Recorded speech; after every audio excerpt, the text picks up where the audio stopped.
Welcome to another edition of Islanders Insider. I'm Stephen King, and we're coming to you from the locker room today here on the campus of Texas A&M University Corpus Christi. We're going to be speaking with head coach Willis Wilson of men's basketball and Steve Green, new head coach of Islanders volleyball. We also have a special feature coming up focusing on men's basketball and that new freshman class. But to get things started, we'll start off with the head coach of men's basketball, Coach Willis Wilson. How are you doing? I'm great. How are you? Very, very good. You know, we're inching month by month closer to the start of the 16-17 season. You know, has there been any breakthroughs possibly, even with your veterans, but truthfully, more importantly, with your newcomers? Well, breakthroughs, I mean, that's a relative term, but having said that, I think we've made unbelievable progress considering we have so many young guys. The thing or let me rephrase, where we've made the breakthrough with those young guys is we have playmakers. We have guys that can make plays. It's really thrilling and exciting to see some of those guys play with freedom.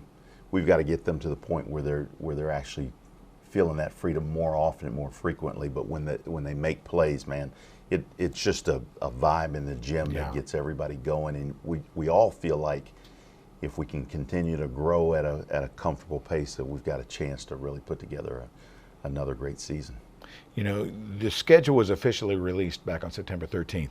You know, outside of the obvious conference schedule that you play each year, what are the challenges and the strategy of building a non-conference schedule? Well, strategy was to get the schedule done.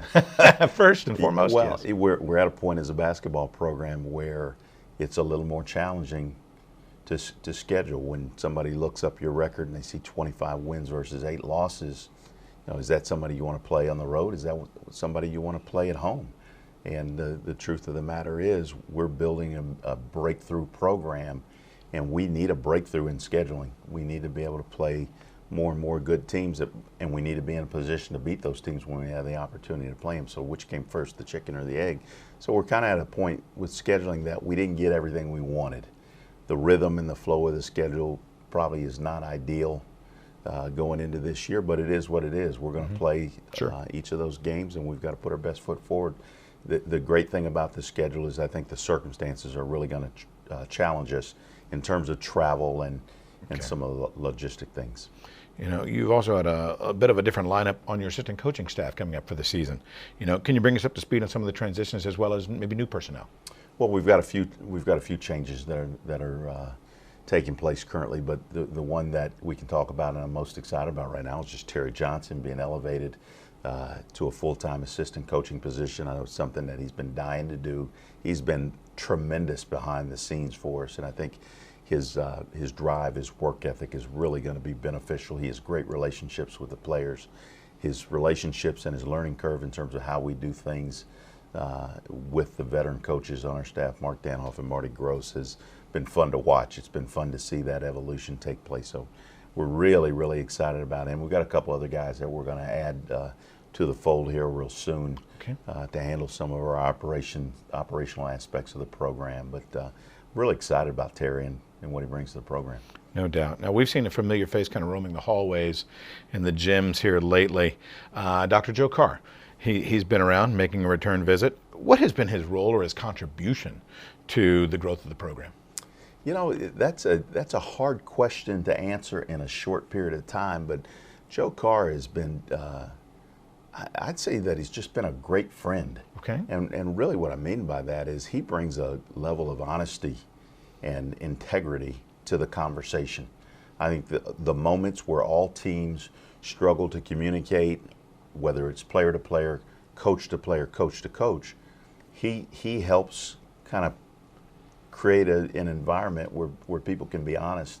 Honesty builds trust, trust builds confidence, confidence translates to the court. No doubt. Now, the program is preparing for the regular season, but I do see them out and about. I know they're getting ready and trying to get focused, but I see them out and about at other athletic events, which is great to see. Is that kind of a coach's mandate, or is this something they take upon themselves? It's a program thing. It's not a mandate. If it's a mandate, then it's something that guys feel like they have to do. Sure. It's a thing. It's a cultural thing where guys know the importance. They know the importance of supporting other athletic teams. They know the importance of being out and being visible on campus and in the community. They recognized all the benefits of those things, and they're willing. And I think that's the the key word for us. Sure. We've got to be willing to fight for inches, and those are inches that maybe don't translate directly into the practice gym or games, but they do translate into the big picture of having a championship campaign. I got one question for you, Coach. Graduate student Jay Carr. I want to pinpoint this gentleman. Slated to compete this season. He's been plagued by injuries his entire career. He's entering his 6th year. Now, you didn't have to invite or even encourage him to return, but you did. Can you tell me a little bit more about his story, why you want him, and what his presence does to this team? Jake's a fighter. He's a fighter. He's a competitor. He knows the things that we do. He knows how we do those things. And I just think he's a guy that's going to make a difference in a lot of possessions. He'll be great for the younger guys in the program. He'll be great for the veteran guys in the program and bringing guys together. But he's a mature, older kid that has a lot of experience, and he wants to be here. I think that's as important as anything. He wants to be here. There aren't dynamics or circumstances to his willingness to be here. He wants to be here. He wants to help, and he wants to win a championship. We all want to win a championship, that's for sure. Coach, thank you again. My pleasure. Willis Wilson joining us again here in the locker room. Let's now send it out to Shelby Hodges and an Islander update.